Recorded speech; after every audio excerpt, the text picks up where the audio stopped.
എല്ലാവർക്കും നമസ്കാരം. ശനി ഈ മാർച്ച് മാസം 29 കുംഭം രാശിയിൽ നിന്ന് മീനം രാശിയിലേക്ക് പകരുകയാണ്. സാധാരണ ഒരു രാശിയിൽ ശനി വന്നാൽ 2.5 വർഷ കാലഘട്ടം ആ രാശിയിൽ തന്നെ ശനി നിൽക്കും. അപ്പോൾ ഈ 2.5 വർഷ കാലഘട്ടം ശനി ഒരേ രാശിയിൽ നിൽക്കുമ്പോൾ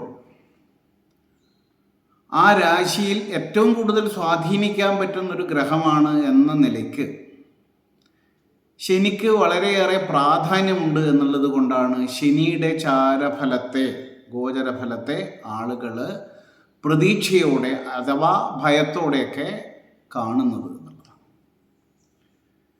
നമുക്കിപ്പോൾ മനസ്സിലാക്കാൻ പറ്റുന്നൊരു കാര്യം, ചന്ദ്രൻ ഒരു രാശിയിൽ നിന്നാൽ 2.25 ദിവസം കൊണ്ട് മാറും, സൂര്യൻ 1 മാസം കൊണ്ട് മാറും. ഇങ്ങനെയൊക്കെയുള്ള അവസ്ഥയിൽ ശനി 2.5 വർഷ കാലഘട്ടം നിൽക്കുന്നു എന്ന് പറയുമ്പോൾ ആ രാശിയെ നന്നായിട്ട് ഉഴുതുമറിക്കാനുള്ളൊരു കഴിവ് ശനിക്കുണ്ടാകുമെന്നുള്ളത് നമുക്ക് ഊഹിക്കാമല്ലോ. അതുകൊണ്ട് ഈ ശനി എന്നതിനെ ആശ്രയിച്ചിട്ട് കണ്ടകശനി, 7.5 ശനി, അഷ്ടമശനി ഇങ്ങനെയൊക്കെ പറഞ്ഞിട്ടുള്ള തരത്തിലുള്ള പല ശനിയുടെ ദോഷങ്ങളെയും നമ്മൾ പറയാറുണ്ട്. കണ്ടകശനി എന്ന് പറയുന്നതെല്ലാം ഒരുപോലെയല്ല എന്നുള്ളതാണ്. 1, 4, 7, 10 ഈ ഭാവങ്ങളൊക്കെ കണ്ടകഭാവങ്ങളായിട്ട് കണക്കാക്കുന്നു. അപ്പോൾ ഈ കേന്ദ്രസ്ഥാനങ്ങളിൽ ശനി ചാരവശാൽ സഞ്ചരിക്കുമ്പോൾ അവർക്ക് കണ്ടകശനി ഉണ്ടാകും. പക്ഷേ അതിൽ ലഗ്നസ്ഥാനത്ത് നിൽക്കുന്ന അഥവാ നമ്മുടെ കൂറിൽ നിൽക്കുന്ന ശനിക്ക് കണ്ടകശനി എന്ന് പറയുന്നതിനേക്കാളും 7.5 ശനി എന്ന് പറയുന്നതിൻ്റെ ഭാഗമായിട്ട് ജന്മശനിയായിട്ട് അതിനെ പരിഗണിക്കുന്നു. 7.5 ശനി എന്ന് പറയുന്നത് എന്താണ്? 12ാമത്തെ ഭാവത്തിൽ ജനിച്ച കൂറിൽ 2ാമത്തെ ഭാവത്തിൽ ഇങ്ങനെ 3 രാശികളിൽ ശനി സഞ്ചരിക്കുന്ന കാലഘട്ടം 2.5 × 3 എന്നുള്ള അർത്ഥത്തിൽ 7.5 വർഷം എന്നുള്ള കണക്കാക്കിയിട്ടാണ് 7.5 ശനി എന്ന് പറയുന്നത്. ഹിന്ദിയിൽ സാഡേ സാത്തി എന്നൊക്കെ പറയുന്ന 7.5 ശനി എന്ന് പറയുന്ന അതാണ്. ഇതിൻ്റെ ഫലങ്ങൾ എല്ലായ്പ്പോഴും എല്ലാവർക്കും ഒരുപോലെ അല്ല എന്നുള്ളത് ഊഹിക്കണം. നമ്മുടെ ചാരഫലം, ഗോചരഫലം എന്ന് പറയുന്നതിൻ്റെ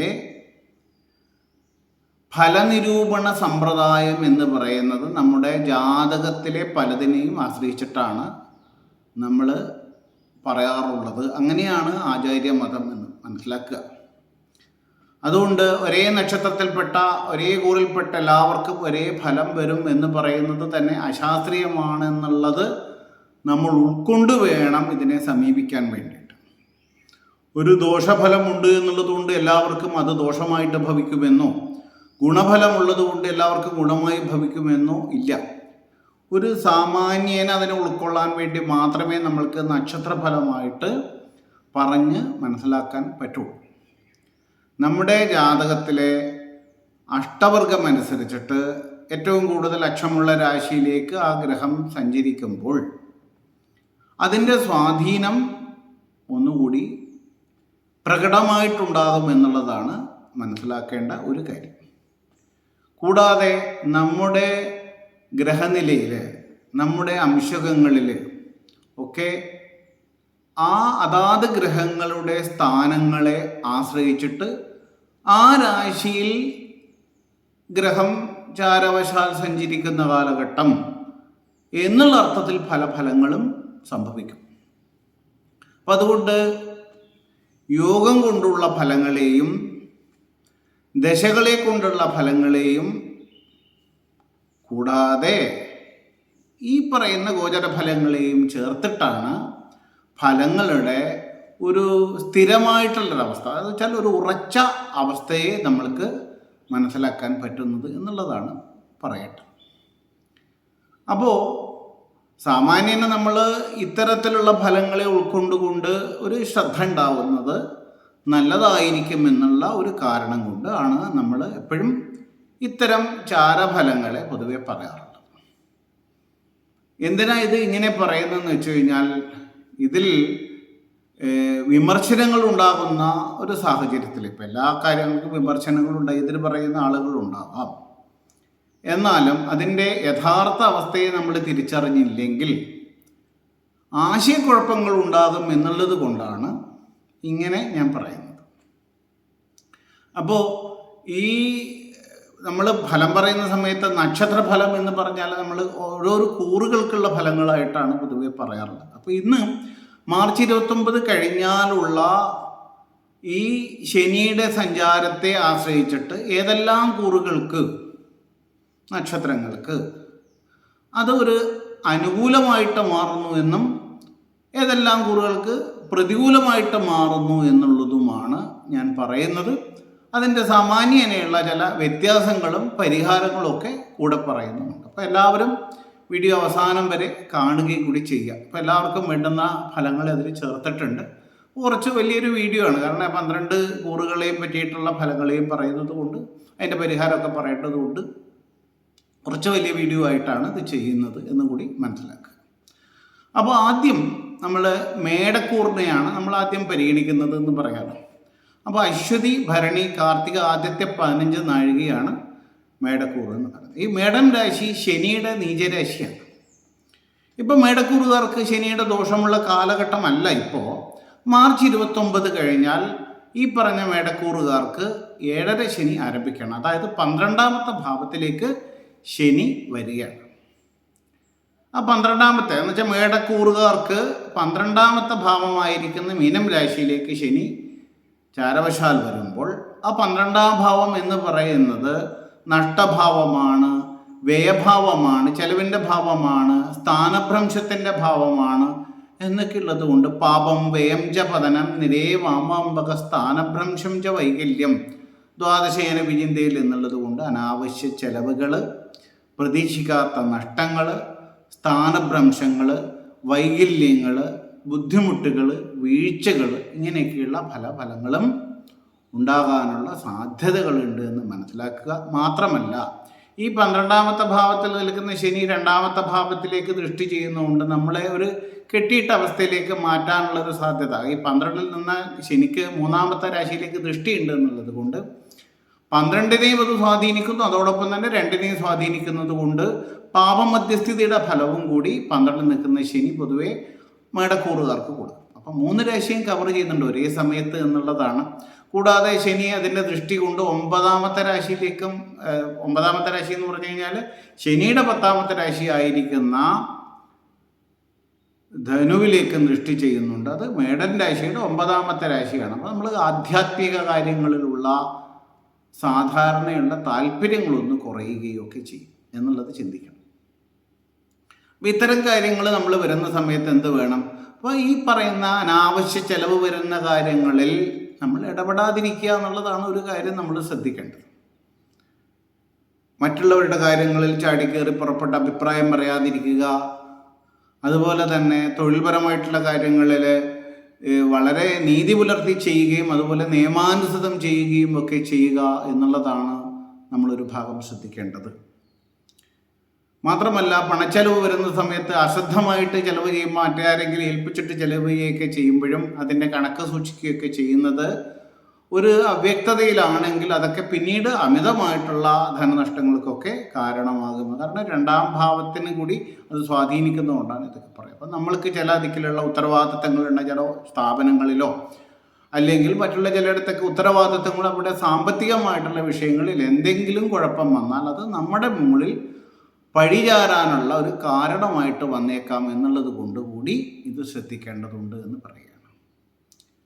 അപ്പോൾ അതുകൊണ്ട് ഇത്തരം കാര്യങ്ങൾ ശ്രദ്ധിക്കുക. അതുപോലെ യാത്ര ചെയ്യുന്ന സമയത്ത് വീഴ്ച പറ്റാതെ ശ്രദ്ധിക്കുക എന്ന് പറയുന്നത് യാത്ര ചെയ്യുന്ന സമയത്തോ അതുപോലെ ഓരോ ഇടപെടൽ ചെയ്യുമ്പോഴും നമ്മൾ ഇരുന്നിടത്തുനിന്ന് എഴുന്നേൽക്കുമ്പോഴും കിടന്നിടത്ത് എഴുന്നേൽക്കുമ്പോഴും ഒക്കെയുള്ള കാര്യങ്ങൾ വളരെ ശ്രദ്ധയോട് കൂടിയിട്ട്, കാരണം രക്തസമ്മർദ്ദത്തിൻ്റെ വേരിയേഷനൊക്കെ ഉണ്ടാകാനുള്ള സാധ്യതകൾ അങ്ങനെയുള്ള സമയത്ത് ഉണ്ടാകുന്നതുകൊണ്ട് അതൊക്കെ ശ്രദ്ധിക്കുകയൊക്കെ ചെയ്യണം.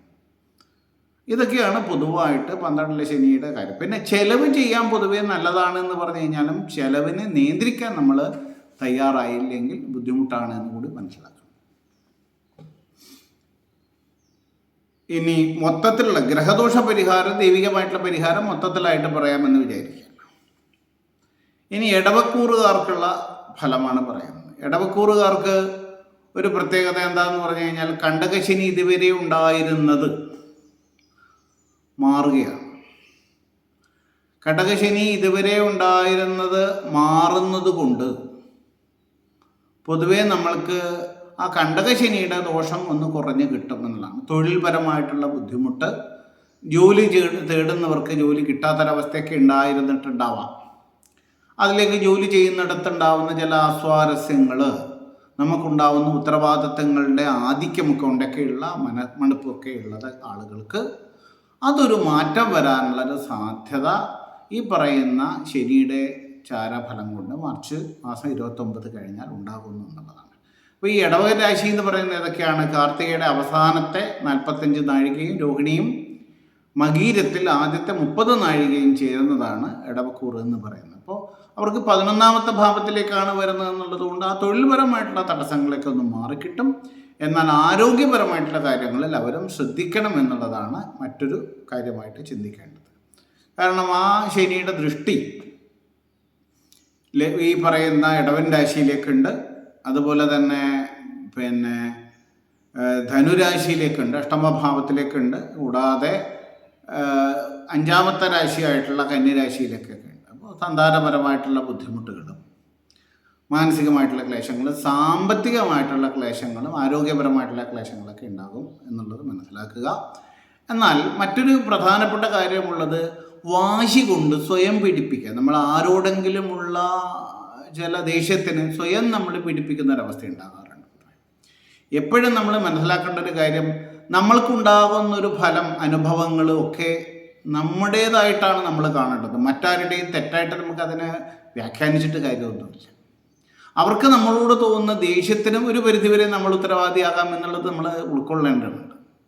അപ്പോൾ അതുകൊണ്ട് തന്നെ മറ്റുള്ളവരെ പഴിചാരുന്നതിന് പകരം നമ്മൾ ഒരു ശ്രദ്ധ എടുത്തിരുന്നെങ്കിൽ ഒരു പക്ഷേ നമുക്ക് ഇത്തരം പഴിചാരലുകളോ ഒന്നും കേൾക്കേണ്ടി വരില്ല എന്ന് കൂടി മനസ്സിലാക്കാൻ പറ്റുന്നത് കൊണ്ട് ഇത്തരം കാര്യങ്ങൾ ശ്രദ്ധിക്കുക. ആഹാര കാര്യങ്ങൾ, ദിനചര്യകളൊക്കെ കൃത്യമായിട്ട് ശ്രദ്ധിക്കുക. കൂടാതെ സന്താനങ്ങളുടെ കാര്യത്തിന് വേണ്ടിയിട്ട് നമ്മുടെ കുട്ടികളുടെ നിന്ന് വിട്ടു നിൽക്കുക. കുട്ടികളുടെ അകൽച്ച കൊണ്ടുണ്ടാകുന്ന മാനപ്രയാസങ്ങൾ, കുട്ടികൾക്ക് വേണ്ടിയിട്ടുള്ള പണച്ചെലവുകളൊക്കെ ഉണ്ടാവാനുള്ളൊരു സാധ്യത ഈ കാലഘട്ടത്തിൽ ഉണ്ടാകും എന്നുള്ളത് കൂടി മനസ്സിലാക്കുക. മിഥുനക്കൂറ് എന്ന് പറയുന്നത് മകീരത്തിൽ അവസാനത്തെ 30 നാഴികയും തിരുവാതിരയും പുണർദത്തിൽ ആദ്യത്തെ 45 നാഴികയും ചേർന്നതാണ് ഈ മിഥുനക്കൂറ് എന്ന് പറയുന്നത്. അപ്പോൾ ഈ മിഥുനക്കൂറിന് നമുക്ക് 10ാമത്തെ ഭാവത്തിലേക്കാണ് ശനി വരുന്നത്. ഇപ്പോൾ കണ്ടകശനി ഇല്ലാത്ത ആളുകളാണ് മിഥുനക്കൂറ്, പക്ഷെ അവർക്ക് പെട്ടെന്ന് കണ്ടകശനി ആരംഭിക്കുകയാണ്. ആ 2.5 വർഷ കാലഘട്ടം കണ്ടകശനിയുടെ ഒരു കാലഘട്ടമായതുകൊണ്ട് തൊഴിൽപരമായിട്ടുള്ള ബുദ്ധിമുട്ട് ഉണ്ടാവാനുള്ള സാധ്യതയുണ്ടെന്ന് മനസ്സിലാക്കുക. അതുപോലെ തന്നെ മറ്റൊരു കാര്യം ശ്രദ്ധിക്കേണ്ടത്, ബിനാമി ഏർപ്പാടുകളിൽ നമ്മൾ ചിലരെ വിശ്വസിച്ചിട്ടൊക്കെ ചില കാര്യങ്ങളൊക്കെ എഴുതി കൊടുത്തിട്ടുണ്ടെങ്കിൽ അത്തരം കാര്യങ്ങളിൽ ഒരു പുനഃപരിശോധന ചെയ്ത ശേഷം അതിൽ വേണ്ടുന്ന മാറ്റങ്ങൾ വരുത്തി നമുക്ക് അനുകൂലമാക്കാൻ ശ്രദ്ധിക്കേണ്ടതുണ്ട്. അല്ലെങ്കിൽ അത്തരം കാര്യങ്ങൾ ദുരുപയോഗം ചെയ്യാനുള്ള സാധ്യതയുണ്ടെന്ന് പറയുന്നു. കൂടാതെ 10ാമത്തെ രാശി എന്ന് പറയുന്നത് മാനരാശിയാണ്. എന്ന് വെച്ചാൽ അഭിമാനത്തെ ചോദ്യം ചെയ്യുന്ന തരത്തിലുള്ള ചില ഇഷ്യൂസൊക്കെ ഉണ്ടാവാൻ സാധ്യതയുണ്ട് എന്ന് പറയുന്നു. ഇപ്പോൾ തൊഴിൽപരമായിട്ടുള്ള ഉത്തരവാദിത്തങ്ങൾ കൂടുക, അതുകൊണ്ട് തന്നെ ഹാർഡ് വർക്ക്, നമ്മുടെ പ്രയത്നങ്ങൾ കഠിനമാവുക, റെസ്റ്റില്ലാതിരിക്കുക എന്നൊക്കെ ഉള്ളത് കൊണ്ട് അത്തരം കാര്യങ്ങൾ കൂടി ശ്രദ്ധിക്കേണ്ടതുണ്ട്. നമ്മളെ സഹായിക്കുന്ന പലരും സഹായിക്കാതെ മാറി നിന്നു എന്നുള്ളത് കൂടി ഉണ്ടാവാൻ സാധ്യതയുള്ളത് കൊണ്ട് ശ്രദ്ധിക്കുക. ഇനി കർക്കിടകക്കൂറ് എന്ന് പറയുന്നത് പുണർത്തത്തിൽ അവസാനത്തെ 15 നാഴികയും പൂയവും ആയില്യവും ചേരുന്നതാണ്. കർക്കിടകക്കൂറിന് അഷ്ടമശനി ഉണ്ടായിരുന്ന ആളുകളാണ് കർക്കിടകക്കൂറുകാർ. അവർക്ക് അഷ്ടമത്തിൽ നിന്ന് ആ ശനി 9ാമത്തെ ഭാവത്തിലേക്ക് പോകുന്നതുകൊണ്ട് അഷ്ടമശനി മാറി. കാരണം കണ്ടകശനി കഴിഞ്ഞിട്ട് പിന്നീട് 2.5 വർഷം അഷ്ടമശനി കൂടി കഴിഞ്ഞിട്ടാണ് അവർക്ക് ഇപ്പോൾ ഒരു മാറ്റം ഉണ്ടാകുന്നത്. അപ്പോൾ കുറച്ച് നാളായിട്ടുണ്ടാകുന്ന മാറ്റത്തിന് വലിയൊരു സമാധാനം ഉണ്ടാകുന്ന ഒരു രാശിയാണ് കർക്കിടകക്കൂറുകാർ എന്ന് പറയുന്നത്. അപ്പോൾ അവർക്ക് 9ാമത്തെ ഭാവത്തിൽ നിന്നിട്ട് 10-11 ഭാവങ്ങളിൽ ദൃഷ്ടി വരുന്നത് കൊണ്ട് വലിയ ബുദ്ധിമുട്ടുകളൊന്നും കർക്കിടകക്കൂറുകാരെ പറ്റിയിട്ട് ഇപ്പോൾ ചിന്തിക്കാനില്ല. എന്നാലും ആധ്യാത്മിക കാര്യങ്ങളിൽ കൂടുതൽ ശ്രദ്ധിക്കുക എന്ന് പറയും. പിന്നെ മാത്രമല്ല, വേറെ എന്താണെന്ന് വെച്ച് കഴിഞ്ഞാൽ നമ്മൾക്ക് മറ്റുള്ളവരുടെ കാര്യത്തിൽ കൂടുതൽ സങ്കടമുണ്ടാവുക, അതുപോലെ തന്നെ എന്ന് വെച്ചാൽ നമ്മുടെ ബന്ധപ്പെട്ട ആളുകൾ, നമ്മളുടെ കീഴിലുള്ള ആളുകളൊക്കെ എന്തൊക്കെ ബുദ്ധിമുട്ട് വരുമ്പോൾ നമുക്കുണ്ടാവുന്ന മനപ്രയാസങ്ങൾക്കൊക്കെ ഇതൊരു കാരണമാണ്. അപ്പോൾ എല്ലാ സ്ഥാനത്തും ശനി നിൽക്കുമ്പോൾ എന്തെങ്കിലും ഒരു കുഴപ്പമുണ്ടാവാം. മാത്രമല്ല അതിനനുസരിച്ചിട്ട് ഗുണങ്ങളും ഉണ്ടാകും എന്നുള്ളത് കൂടി മനസ്സിലാക്കണം. എപ്പോഴും ഒരു ഗ്രഹം ദോഷം മാത്രം ചെയ്യില്ല, ഗുണം മാത്രം ചെയ്യില്ല. ചില കാര്യങ്ങൾക്ക് ദോഷവും ചില കാര്യങ്ങൾക്ക് ഗുണവും ഒക്കെ ചെയ്തേക്കാം എന്നുള്ളതുകൊണ്ട് നമ്മളെപ്പോഴും ആധ്യാത്മിക കാര്യങ്ങളിൽ മുൻതൂക്കം കൊടുത്ത് നിന്ന് കഴിഞ്ഞാൽ എന്താ ഗുണം എന്നറിയും. ഈ പറയുന്ന ഈശ്വരൻ ഉണ്ട് എന്ന് വിശ്വസിച്ചാൽ നമുക്ക് കുറേ ഗുണങ്ങളുണ്ട്, ഇല്ല എന്ന് വിശ്വസിച്ചാൽ കുറേ ദോഷങ്ങളും ഉണ്ട്. ഈശ്വരൻ ഉണ്ട് എന്ന് വിശ്വസിച്ചാൽ എന്താ ഗുണം എന്ന് പറഞ്ഞാൽ നമുക്കൊരു സമാധാനം ഉണ്ടാകും. എന്തുകൊണ്ടെന്ന് വെച്ച് കഴിഞ്ഞാൽ അതിൻ്റെ ഒരു പ്രധാനപ്പെട്ട കാരണം, ആധ്യാത്മികമായിട്ടുള്ള വിഷയങ്ങൾക്കുള്ള പ്രധാനപ്പെട്ട കാരണം എന്നും നിലനിൽക്കുന്നൊരു വസ്തുത നമ്മളല്ല. എപ്പോഴും ശാശ്വതമായിട്ടിരിക്കുന്ന ഒരു ശക്തി ചൈതന്യം എല്ലാവരെയും നിലനിർത്തി പോകുന്നുണ്ടെന്ന് മനസ്സിലാക്കി കഴിഞ്ഞാൽ അതാണ് സത്യമെന്ന് നമ്മൾ തിരിച്ചറിഞ്ഞാൽ അതിനെ ആശ്രയിക്കുകയാണ്. സൂര്യൻ എന്ന് പറയുന്ന ഒരു ഗ്രഹം ഉണ്ട് എന്ന് വെച്ചാൽ പണ്ടേ ഉണ്ട്, നാളെ ഉണ്ടാകും എന്നുള്ളതല്ലേ നമ്മുടെ വിഷയം. നമ്മൾ ഇന്നലെ ഉണ്ടായിരുന്ന ആളല്ല, നാളെ ഉണ്ടാകാത്ത ഒരാളാണ് എന്നുള്ളത് പോലെ തന്നെ അല്ല സൂര്യൻ എന്ന് പറയുന്നത്.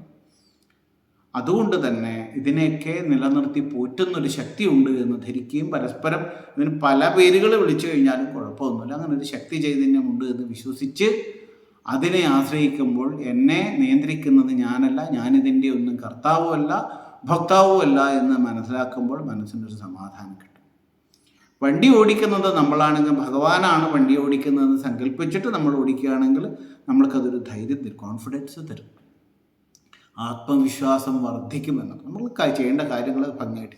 ഇനി ഈശ്വരൻ ഉണ്ടോ ഇല്ലയോ എന്നുള്ളൊരു ചോദ്യത്തിന് ഉത്തരം പറയുകയാണെങ്കിൽ, ഞാൻ പറയുകയാണെങ്കിൽ ഈശ്വരൻ മാത്രമേ ഉള്ളൂ എന്ന് പറയുള്ളൂ. കാരണം സത്യമായിട്ടുള്ളത് അത് മാത്രമേ ഉള്ളൂ എന്ന് മനസ്സിലാക്കാൻ പറ്റും. എന്തിനാ ഈ രാശി കൊണ്ടത് പറയുന്നത് വെച്ചാൽ ദൈവജ്ഞ രാശിയാണ് കർക്കിടക രാശി എന്ന് പറയുന്നത്.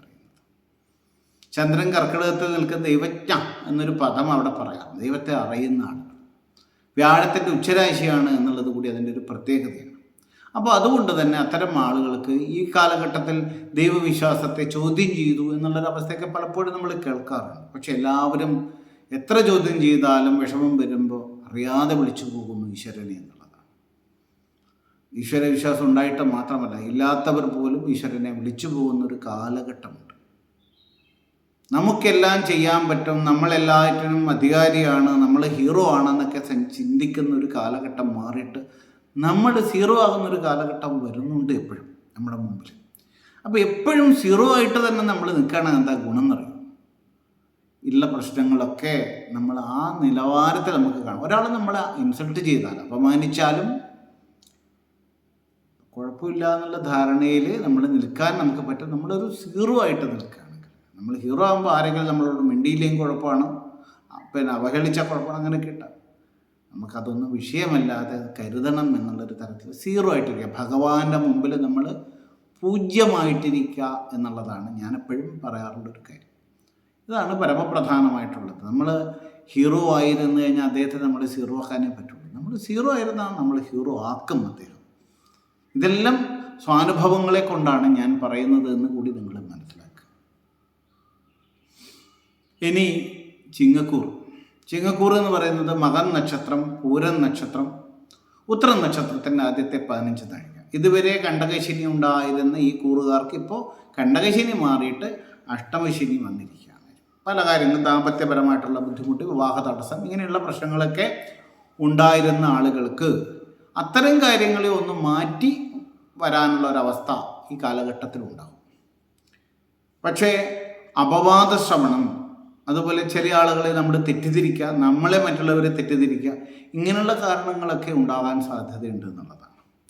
മാത്രമല്ല തൊഴിൽപരമായിട്ടുള്ള ചില വിഷയങ്ങൾ ഉണ്ടാകാനുള്ളൊരു സാധ്യത കൂടി ഈ കാലഘട്ടത്തിലുണ്ട് എന്ന് മനസ്സിലാക്കുക. അപ്പോൾ ഇത്തരം കാര്യങ്ങളൊക്കെ തിരിച്ചറിഞ്ഞിട്ട് നമ്മളെല്ലാവരോടുമുള്ള സമീപനം, ഈ ശനി വരുമ്പോഴല്ല എല്ലാ കാലഘട്ടത്തിലും എല്ലാവരോടുള്ള സമീപനം മെച്ചപ്പെടുത്തുക തന്നെയാണ് വേണ്ടത്. എന്നാലും ആളുകളോട് ധിക്കാരപരമായിട്ടൊക്കെ പെരുമാറാതെ ശാന്തമായിട്ട് പെരുമാറാനുള്ളൊരു ശ്രമമൊക്കെ ഉണ്ടെങ്കിൽ ഇത്തരം ദോഷങ്ങളൊക്കെ കുറഞ്ഞു കിട്ടും. എപ്പോഴും ഞാൻ പൊതുവേ ഉപദേശിക്കാറുള്ള ഒരു കാര്യം, ശനി പിഴക്കുമ്പോൾ നമ്മൾ പിഴക്കാതിരിക്കാനാണ് ശ്രദ്ധിക്കേണ്ടത്.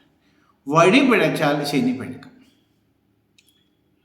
അമിതമായിട്ട് കടം വാങ്ങാതിരിക്കുക, അമിതമായിട്ട് ചെലവഴിക്കാതിരിക്കുക, പിന്നെ പണമിടപാടുകളൊക്കെ ഒന്ന് നിയന്ത്രിക്കുക. അങ്ങനെയൊക്കെ ചെയ്താൽ സാമ്പത്തികമായിട്ടുള്ള വിഷയത്തിൽ നമുക്കൊരു സമാധാനം കിട്ടും. സ്വഭാവപരമായിട്ട് നമ്മൾ വേണ്ടാത്ത ആളുകളോട് കെട്ടാതിരിക്കുക, നല്ല ആളുകളോട് കൂട്ടുകെട്ടാൻ എപ്പോഴും ശ്രദ്ധിക്കുക, അസമയത്തുള്ള സഞ്ചാരങ്ങളൊക്കെ ഒഴിവാക്കുക. പൊതുവെ അകാലചര്യാം മൃഗയാം ച സാഹസം സദൂരയാൻ എന്നൊക്കെ പറഞ്ഞിട്ടുണ്ട്. എന്താണ്? അസമയത്തുള്ള സഞ്ചാരം ഒഴിവാക്കണം. സാഹസപ്രവൃത്തികൾ, നായാട്ട് പോലുള്ള സാഹസപ്രവൃത്തികൾ ഒഴിവാക്കണം. അമിത സാഹസങ്ങളൊക്കെ ഒഴിവാക്കുക. അതുപോലെ തന്നെ കുറേ ദൂരം യാത്ര ചെയ്യാനുള്ള ഒരവസ്ഥ നിവൃത്തി ഉണ്ടെങ്കിൽ ഒഴിവാക്കുക. അതുപോലെ തന്നെ പരഗൃഹവാസം, മറ്റുള്ളവരുടെ വീട്ടിൽ പോയി താമസിക്കുക, അവിടെ വെറുതെ ഇടപെടുക, പിന്നെ അങ്ങനെയുള്ളത് മറ്റുള്ളവരുടെ വീട്ടിൽ പോയിട്ട് വെറുതെ ഭക്ഷണം കഴിക്കുക, ഇങ്ങനെയൊക്കെയുള്ള ചില കാര്യങ്ങളുണ്ടെങ്കിൽ അത് പരിമിതപ്പെടുത്തുക. ഒഴിവാക്കാൻ നമുക്ക് എപ്പോഴും പറ്റില്ല, പരിമിതപ്പെടുത്തുക എന്ന് വെച്ചിട്ട് സൗഹൃദങ്ങളൊക്കെ ഒഴിവാക്കണം എന്നുള്ളതൊന്നും അല്ല അർത്ഥം. സൗഹൃദങ്ങൾ എപ്പോഴും നമുക്ക്, ബന്ധങ്ങൾ എപ്പോഴും ബലമാണ്, അത് മനസ്സിലാക്കി കൂടി ചെയ്യും. എന്നാലും ആളറിഞ്ഞിട്ട് ചെയ്യാനുള്ളൊരു പക്വത നമ്മൾ കാണിക്കുക. ഈ കാലഘട്ടം എന്ന് പറഞ്ഞാൽ നമുക്കറിയാമല്ലോ, നമ്മുടെ സമൂഹമൊക്കെ വല്ലാതെ ഈ മയക്കുമരുന്നിനും മദ്യത്തിനൊക്കെ അടിമപ്പെട്ടിട്ട് പലരും പലതരത്തിലുള്ള കർമ്മങ്ങളൊക്കെ ചെയ്യുന്നൊരു സാഹചര്യം നമ്മളുടെ മുമ്പിലൂടെ നിത്യവും പലതരം വീഡിയോകളായിട്ട് നമ്മൾ കാണുന്നുണ്ട്. നിത്യാനുഭവങ്ങളൊക്കെ നമ്മൾ നിത്യം കേൾക്കുന്ന വാർത്തകളൊക്കെ നമുക്ക് മനസമാധാനം തരുന്നതൊന്നുമല്ല. അപ്പോൾ നമ്മൾ എന്താ വേണ്ടത്? നല്ല കാര്യങ്ങൾ ചെയ്യുന്നത് കണ്ണുമടച്ച് വിശ്വസിക്കുക എന്നുള്ളതാണ്. തെറ്റായ കാര്യങ്ങൾ ചെയ്യുന്നതിനെ നമ്മൾ കണ്ണടച്ച് വിശ്വസിക്കുകയും, അപ്പോൾ ഇങ്ങനെ ഞാൻ പറയുമ്പോൾ നിങ്ങൾ വിചാരിക്കും അങ്ങനെയൊന്നുമല്ല, നമ്മൾ തെറ്റായ കാര്യങ്ങളെ പ്രോത്സാഹിപ്പിക്കുന്നൊന്നും ഇല്ല എന്നുള്ളതാണ് പലരും പറയുന്നത്. അല്ല, ഞാൻ വെറുതെ ഒരു ഉദാഹരണം പറഞ്ഞാൽ, നമ്മൾ പാല് ഷെയർ ചെയ്യാൻ ആരൊക്കെ ഉണ്ടെന്ന് വെച്ച് കഴിഞ്ഞാൽ അധികം ആരും ഉണ്ടാവില്ല. പാല് വാങ്ങാൻ അധികം ആൾ പറ്റില്ല. നേരെ മറിച്ച് ഇതേ സമയത്ത് കള്ളാണ് ഷെയർ ചെയ്യുക എന്ന് പറയുമ്പോൾ അതിന് ആളുകൾ കൂടുന്നുണ്ട്. ഒരു സാഹചര്യം അത് തന്നെയാണ്. മാത്രമല്ല, നമ്മൾ പലയിടത്തും കാണുന്ന കാഴ്ചകൾ ഇത് തന്നെയാണ്. കാരണം ആളുകൾ ഇത്തരം കാര്യങ്ങളിൽ അഡിക്റ്റഡ് ആണ്. പാലിനാരും അഡിക്റ്റഡ് അല്ല. പാല് വേണ്ടാന്ന് വെക്കാം, കുഴപ്പമില്ല. മദ്യം വേണ്ടാന്ന് വെക്കാൻ വിചാരിച്ചു കഴിഞ്ഞാൽ, മയക്കുമരുന്ന് വേണ്ടാന്ന് വെക്കാൻ വിചാരിച്ചു കഴിഞ്ഞാൽ അവർക്ക് ഡി അഡിക്ഷൻ സെൻ്ററിൽ പോകേണ്ട ഒരു അവസ്ഥയുണ്ട്. പാലിന് അഡിക്ഷൻ വന്നിട്ട് ഡി അഡിക്ഷൻ സെൻ്ററിൽ പോകേണ്ട അവസ്ഥ ആർക്കും വന്നിട്ടില്ല. അതുകൊണ്ട് ഈ വ്യത്യാസം. അല്ലാതെ അത് ആസുരികമാണ് എന്ന് നമ്മൾ പറയാൻ കാരണം, പാല് ദൈവികവും മദ്യം അല്ലെങ്കിൽ മയക്കുമരുന്നൊക്കെ ആസുരികമാണെന്ന് പറയാൻ കാരണം അതിന് അഡിക്ഷൻ ഉണ്ടാകുന്നു, അടിമത്വം ഉണ്ടാകും. ഈ തെറ്റായ വിഷയങ്ങൾക്ക് എപ്പോഴും അഡിക്ഷൻ ഉണ്ടാകുന്നുണ്ട്. അത് തെറ്റെന്ന് നമ്മൾ തിരിച്ചറിയുന്നതും ഈ അഡിക്ഷൻ വരുന്നത് കൊണ്ടാണ്. മൊബൈലിനോടുള്ള അഡിക്ഷൻ, അതുപോലെ ചൂതുകളിയോടുള്ള അഡിക്ഷൻ, ഇതൊക്കെ നെഗറ്റീവാണെന്ന് നമ്മൾ പറയാൻ കാരണം, അമിതമായിട്ട് ഉപയോഗിക്കരുത് എന്ന് പറയാൻ കാരണം ഇതെല്ലാം തന്നെ നമ്മൾക്ക് അഡിക്ഷൻ ഉണ്ടാക്കുന്നു എന്നുള്ളതുകൊണ്ട് ആസുരികമാണ്. അത് നമ്മളെ നിയന്ത്രിക്കുന്നു. നമ്മൾ അതിനെ നിയന്ത്രിക്കുകയല്ല. നമ്മൾ വിചാരിക്കും നമ്മളാണ് അതിനെ നിയന്ത്രിക്കുന്നതെന്ന് വിചാരിക്കും. അല്ല, അത് നമ്മളെയാണ് നിയന്ത്രിക്കുന്നത് എന്ന് നമുക്ക് തിരിച്ചറിയാനുള്ള പാകത പോലും ഇല്ലാത്തത് കൊണ്ടാണ് ഇത് സംഭവിക്കുന്നത് എന്നുള്ളത് മനസ്സിലാക്കുക. അപ്പോൾ അതുകൊണ്ട് നല്ല കാര്യങ്ങൾ പറഞ്ഞാൽ അത് അങ്ങനെ തന്നെ കണ്ണടച്ച് വിശ്വസിച്ചോളണം. അതിനകത്ത് ശരി തെറ്റുകളെ പിന്നെ നോക്കാനില്ല നമ്മൾ. കാരണം നല്ലതാണ് എന്നുള്ളതാണ്. കാരണം അതിനകത്ത് കുഴപ്പം വരാനില്ല. അപ്പോൾ നമ്മൾ പാല് കുടിച്ചോ എന്ന് പറയുന്ന സമയത്ത് പാലിൽ ഇപ്പോൾ അങ്ങനെയുണ്ട് ഇതുണ്ട് എന്നൊക്കെ പറയും.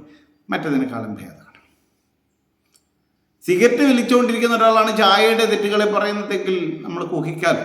എന്താണ് നല്ലത് ചിത്ത? എല്ലാം നല്ലതല്ല, എല്ലാറ്റിനകത്തും ദോഷങ്ങളുണ്ട്, എല്ലാറ്റിനകത്തും ഗുണങ്ങളുമുണ്ട് എന്നിരിക്കെ എല്ലാം തന്നെ പൂർണ്ണമായിട്ട് ഒഴിവാക്കാൻ നമുക്ക് പറ്റില്ല. പല സാഹചര്യങ്ങളൊക്കെ ഉണ്ട്, അതൊക്കെ ആവശ്യമുള്ള വിഷയങ്ങളുണ്ട്. അപ്പോൾ അതിനെ നമ്മൾ അങ്ങനെ മനസ്സിലാക്കുക. അതുകൊണ്ട് ഇത്തരം കാര്യങ്ങൾ ശ്രദ്ധിക്കുക എന്നുള്ളത് മാത്രം പറയും. കന്നിക്കൂർ, ഉത്തരം നക്ഷത്രത്തിൻ്റെ അവസാനത്തെ 45 നാഴികയും അത്തവും ചിത്തിരയുടെ ആദ്യത്തെ 30 നാഴികയും ചേർന്നതാണ് കന്നിക്കൂർ. കന്നിക്കൂറുകാരെ സംബന്ധിച്ചിട്ട് പ്രത്യേകിച്ചിട്ട് ഇതുവരെ കണ്ടകശനി ഇല്ലാത്ത നാളുകളായിരുന്നു. കുറച്ച് 5 വർഷ കാലഘട്ടമായിട്ട് അവർക്ക് കണ്ടകശനി ആരംഭിക്കുകയാണ്. അപ്പോൾ വിദ്യാഭ്യാസ വിഷയത്തിൽ, തൊഴിൽ വിഷയത്തിൽ, ദാമ്പത്യ വിഷയത്തിലൊക്കെ ചില ബുദ്ധിമുട്ടുകൾ ഉണ്ടാവുക, അന്യദേശവാസത്തിനായിട്ട് ശ്രമിക്കുന്ന ആളുകൾക്ക് അതിന് തടസ്സമുണ്ടാവുക ഒക്കെ ചെയ്യുന്നൊരു കാലഘട്ടമാണ്. ഇപ്പോൾ വിവാഹ വിഷയത്തിൽ നമ്മൾ ആലോചനകളൊക്കെ ചെയ്യുമ്പോൾ തടസ്സമുണ്ടാകുന്നൊരവസ്ഥ ഉണ്ടാകുന്നുണ്ട്.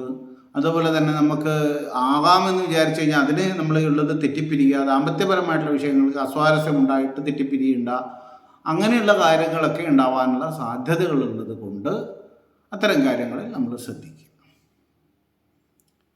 അപ്പോൾ ആളുകളുമായിട്ടുള്ള ബന്ധത്തിൻ്റെ വിഷയത്തിൽ ഇത് ശ്രദ്ധിക്കേണ്ടത് സമയമാണെന്ന് പറയുന്നു. കൂടാതെ മനസമാധാനം, ആരോഗ്യപരമായിട്ടുള്ള കാര്യങ്ങൾ, സുഖക്കുറവ്, പ്രവാസ വിഷയങ്ങളിലുണ്ടാവുന്ന പ്രശ്നങ്ങളൊക്കെ ഈ കാലഘട്ടത്തിൽ ഉണ്ടാകുമെന്ന് മനസ്സിലാക്കുക. ബന്ധുക്കളുടെ ഇടയിൽ നിന്ന് നമ്മൾ ഒറ്റപ്പെടുത്തു പോകുന്ന ഒരവസ്ഥയൊക്കെ ഉണ്ടാകാനുള്ള സാധ്യതയുണ്ടെന്ന് മനസ്സിലാക്കുക. ഇത്ര കാര്യങ്ങളൊക്കെയാണ് വേണ്ടത്. അപ്പോൾ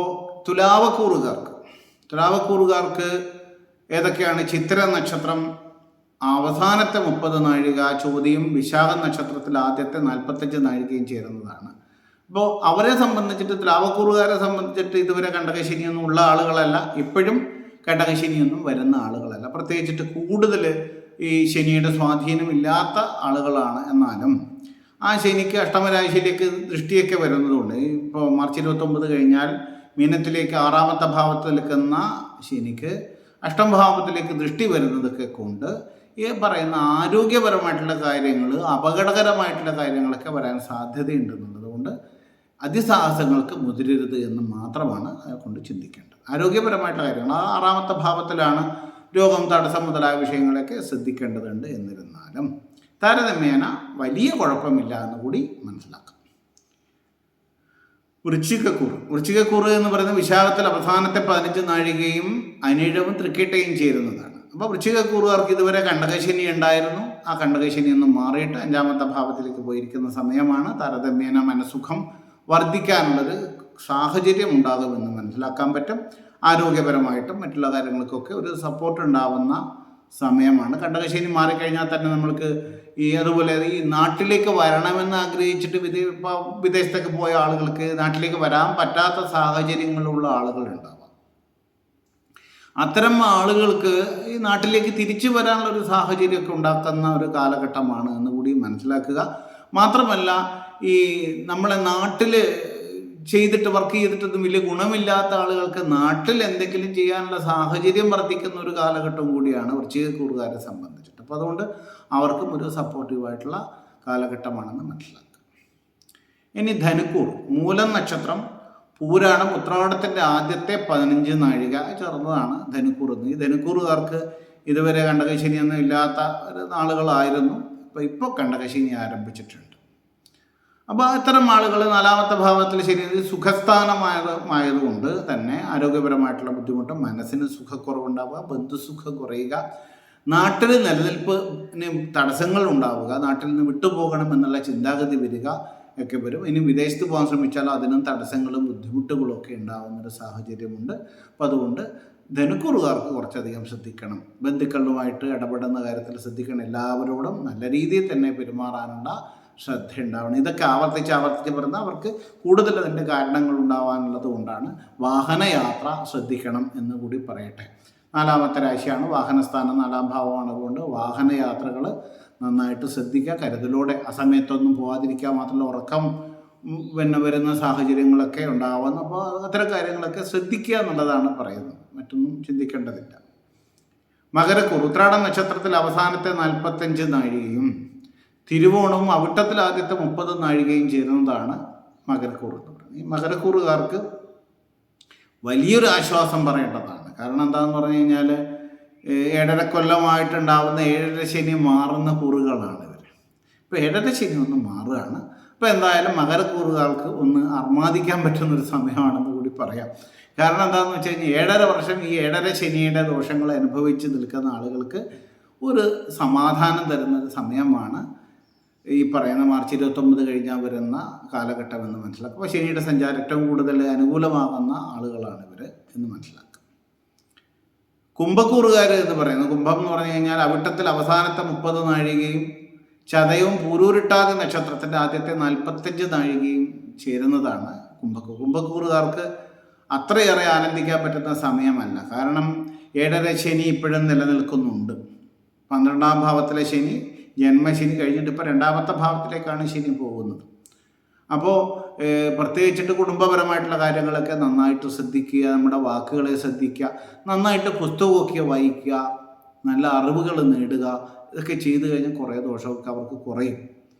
കാരണം എന്താണെന്ന് വെച്ച് കഴിഞ്ഞാൽ ഈ ജന്മശനിയൊക്കെ കഴിഞ്ഞിട്ട് ഇപ്പോൾ 2ാമത്തെ ഭാവത്തിലേക്ക് ശനി വരുമ്പോഴും നമുക്കൊരു മനസമാധാനക്കുറവുണ്ടാകും. എപ്പോഴും വേണ്ടാത്ത പല കാര്യങ്ങളെ ചിന്തിച്ച് നമുക്ക് ടെൻഷൻ ഉണ്ടായി എന്നൊക്കെ വരും. അപ്പം അത്തരം കാര്യങ്ങളിലൂടെ നല്ല കാര്യങ്ങൾ ചിന്തിക്കുക. എപ്പോഴും ഈ വേണ്ടാത്ത കാര്യങ്ങൾ എന്ന് പറഞ്ഞിട്ടൊന്നും നമുക്കുണ്ടോ എന്ന് വെച്ചാൽ ഇല്ല. പക്ഷേ ചിന്തിച്ചിട്ട് ഒരു ഗുണവുമില്ല, ദോഷമുണ്ടാകുന്ന കാര്യങ്ങളെ ചിന്തിക്കാതിരിക്കുകയല്ലേ നല്ലത് എന്നുള്ളതാണ് അവിടെ നമ്മൾ മനസ്സിലാക്കേണ്ട ഒരു കാര്യം. അപ്പം അതുകൊണ്ട് നല്ല കാര്യം, ആധ്യാത്മികമായിട്ടുള്ള ചിന്ത, നല്ല പുസ്തകങ്ങൾ വായിക്കുക, ഇതൊക്കെ ഇത്തരം നെഗറ്റീവായിട്ടുള്ള തോട്ട്സ് നമ്മളിൽ നിന്ന് കുറക്കാൻ കാരണം. നമ്മളെപ്പോഴും ചിന്തിക്കണം, നന്നായിട്ട് എനിക്ക് അറിവുണ്ട്, നല്ല പണമുണ്ട്, നല്ല സ്ഥാനമാനങ്ങളുണ്ട്, കുടുംബ ഗുണങ്ങളുണ്ട്, എല്ലാം ഉണ്ട്. ഇതൊക്കെ ഉണ്ടെങ്കിൽ നമുക്ക് മനസമാധാനം ഉണ്ടാകണമെന്ന് ഒരു നിർബന്ധവും ഇല്ല. അത് മറ്റു പലതിനെ ആശ്രയിച്ചിട്ടാണുള്ളത്. നമ്മൾ അടുത്ത കാലത്ത് കേൾക്കുന്ന വാർത്തകൾ നല്ല ആളുകൾക്കൊക്കെ വളരെ വലിയ പ്രശ്നങ്ങളൊക്കെ പെട്ടിട്ടൊക്കെ നമ്മൾ കാണുന്നുണ്ടല്ലോ. അപ്പോൾ ഡിപ്രഷൻ വരുന്ന കാലഘട്ടമൊക്കെ ഉണ്ടാവും. അപ്പോൾ നമ്മൾ അത്തരം കാര്യങ്ങളിൽ എല്ലാവരോടും നല്ല സഹവാസം ഉണ്ടാക്കുക. നമുക്ക് ബന്ധുക്കളുണ്ട്, സുഹൃത്തുക്കളുണ്ട് എന്നൊക്കെ ധരിക്കുക, എന്നെ സപ്പോർട്ട് ചെയ്യാൻ ആളുകളുണ്ട് എന്ന് ഉൾക്കൊള്ളുക. ഉണ്ട് എന്നുള്ളത് സത്യമാണ്, ഉൾക്കൊള്ളുക. എന്ന് വെച്ചിട്ട് എതിര് പറയണമെന്ന് യാതൊരു നിർബന്ധവുമില്ല. നമ്മൾ വിചാരിക്കുന്ന വെച്ചാൽ നമ്മളോട് എപ്പോഴും ഒരു സപ്പോർട്ട് ഉണ്ടെങ്കിൽ നമ്മൾ എല്ലാ കാര്യങ്ങളിലും സപ്പോർട്ട് ചെയ്തുകൊണ്ടിരിക്കുക. അങ്ങനെ ഇല്ല. നമ്മളോട് ഏറ്റവും സ്നേഹമുള്ള ആളുകളാണ് പലപ്പോഴും നമ്മളെ ശാസിക്കുന്നത്. സ്നേഹമില്ലാത്തവർക്ക് നമ്മളെ ശാസിക്കാനുള്ള ആവശ്യം തന്നെ ഇല്ല. നമുക്കിപ്പോൾ എന്ത് വന്നാൽ അവർക്കെത്താ എന്നുള്ളൊരു ചിന്ത വേണ്ട. അതുകൊണ്ട് നമ്മളെ ആരെങ്കിലും ശാസിക്കുന്നുണ്ടെങ്കിലും കുറ്റപ്പെടുത്തുന്നുണ്ടെങ്കിലും നമ്മളോട് അവർക്ക് സ്നേഹമുണ്ട് എന്നാണ് അവിടെ നമ്മൾ മനസ്സിലാക്കേണ്ടത്. അപ്പോൾ അതുകൊണ്ട് അത്തരം കാര്യങ്ങളുള്ളതുകൊണ്ട് മനസമാധാനത്തോടു കൂടിയിട്ട് കാര്യങ്ങൾ മുന്നോട്ട് പോകാൻ നമ്മൾ പ്രത്യേകിച്ച് നല്ല പരിഹാരങ്ങളൊക്കെ പറയുന്നുണ്ട്. എന്നിരുന്നാലും കുടുംബപരമായിട്ടുള്ള കാര്യങ്ങൾ, സാമ്പത്തികമായിട്ടുള്ള കാര്യങ്ങളൊക്കെ ശ്രദ്ധയോടു കൂടിയിട്ട് വീക്ഷിക്കുക. ആഹാര കാര്യങ്ങളിലൊക്കെ നന്നായിട്ട് ശ്രദ്ധിക്കുക. ആരോഗ്യം ശ്രദ്ധിക്കുക. ഇതൊക്കെയാണ് കുംഭക്കൂറുകാരെ സംബന്ധിച്ചിട്ടുള്ളത്. മീനക്കൂറുകാർ എന്ന് പറയുന്നത് പൂരിട്ടാതി നക്ഷത്രത്തിൻ്റെ അവസാനത്തെ 15 നാഴിക ഉത്രട്ടാതിയും രേവതിയും ചേരുന്നതാണ്. അവർക്കും ഈ പറഞ്ഞതുപോലെ 7.5 ശനി ആദ്യത്തെ 2.5 വർഷം കഴിഞ്ഞിട്ട് ഇപ്പോൾ ജന്മശനിയായിട്ട് നടക്കുന്ന കാലഘട്ടമാണ്. മനസ്സിന് സമാധാനക്കുറവ്, അസ്വസ്ഥത, സാമ്പത്തികമായിട്ടുള്ള ബുദ്ധിമുട്ട്, ആരോഗ്യപരമായിട്ടുള്ള ബുദ്ധിമുട്ട്, ഈ പറയുന്നത് പോലെ നമ്മൾ വിചാരിച്ച കാര്യങ്ങളിൽ പലതിനും തടസ്സമുണ്ടാകുന്ന അവസ്ഥ, ഇങ്ങനെയൊക്കെ മീനക്കൂറുകാരെ സംബന്ധിച്ചിട്ട് വരുന്നുണ്ട്. അപ്പം അത്തരം കാര്യങ്ങളിലൊക്കെ നമ്മൾ നേരത്തെ കാലത്തെ കണ്ട് എപ്പോഴും നമ്മൾ ചിന്തിക്കേണ്ട ഒരു കാര്യം, നമ്മൾ പല കാര്യങ്ങൾക്കും ഡിലേ ആകും എന്നുള്ളൊരു പ്രശ്നമുള്ളത് കൊണ്ട് നമ്മൾ എന്ത് വേണം എന്ന് ചിന്തിച്ചാൽ നേരത്തെ കാലത്ത് ചെയ്യുക. നമ്മൾക്കിപ്പോൾ ഒരു കാര്യത്തിന് 1 മാസം സമയം ഉണ്ടെങ്കിൽ 1-ാം തീയതി തന്നെ ആ കാര്യം ചെയ്തു വെച്ചാൽ നമ്മൾ ഫ്രീ ആയില്ലേ. അങ്ങനെ ചെയ്യാൻ വേണ്ടിയിട്ട് നമ്മൾ ചിന്തിക്കപ്പെടും. 1-ാം തീയതി തന്നെ ചെയ്യുക. 10 മണി മുതൽ 5 മണി വരെ ഓഫീസ് ടൈം ആണെങ്കിൽ നമ്മൾ 9:55 ഓഫീസിൽ എത്തിയിട്ട് നമ്മൾ കാര്യങ്ങൾ ചെയ്തിട്ട് വരിക. നമുക്ക് 10:30 ആകുമ്പോഴേക്ക് തിരിച്ചു വരാമല്ലോ എന്ന് ചിന്തിക്കാം. നേരത്തെ തന്നെ ചെയ്യേണ്ടത് കാര്യങ്ങൾ ചെയ്തു വെച്ചാൽ ബാക്കിയൊക്കെ നമുക്ക് ഫ്രീ ആണ്. പിന്നെ നമുക്ക് ടെൻഷൻ അടിക്കേണ്ട കാര്യം. എവിടെയെങ്കിലും യാത്ര പോകുമ്പോഴും അങ്ങനെയാണ്. നമ്മൾ സമയമാകുമ്പോൾ പുറപ്പെട്ടാലോ സമയത്ത് വണ്ടി കിട്ടിയില്ല, അല്ലെങ്കിൽ ട്രാഫിക് ജാം വരിക, അതുപോലെ വണ്ടിക്ക് എന്തെങ്കിലും കുഴപ്പം വരിക, അങ്ങനെയൊക്കെ വന്നു കഴിഞ്ഞാൽ കൃത്യമായിട്ട് ആ സമയത്തുള്ള ട്രെയിനോ അല്ലെങ്കിൽ ഫ്ലൈറ്റൊക്കെ നമുക്ക് മിസ്സായിരുന്നു വരും. ടെൻഷൻ അടിച്ച് വല്ലാണ്ട് വട്ടുപിടിച്ച് പോകുന്ന സാഹചര്യം. അതുകൊണ്ട് നേരത്തെ നമ്മൾ 1/2 മണിക്കൂർ നേരത്തെ പോയപ്പോഴത്തെ കുഴപ്പം, 1/2 മണിക്കൂർ 1 മണിക്കൂർ നേരത്തെ പോയാൽ നമ്മൾ അവിടെ എത്ര റിലാക്സ് ആയിട്ടിരിക്കുക, എന്താ കുഴപ്പം? നല്ലതാണത്. ആർക്കും ഒരു ബുദ്ധിമുട്ടും അതുകൊണ്ട് ഉണ്ടാവുന്നില്ല എന്ന് മാത്രമല്ല നല്ലതുമാണ്. റിലാക്സ് ആയിട്ടിരിക്കുകയാണ്. അയ്യോ അവിടെ പോയിട്ട് വെറുതെ 1/2 മണിക്കൂർ, അവിടെ പോയി 1/2 മണിക്കൂർ കാത്തിരിക്കുന്നതാണ് ഇവിടെ ഇരിക്കുന്നതിനേക്കാളും നല്ലത്.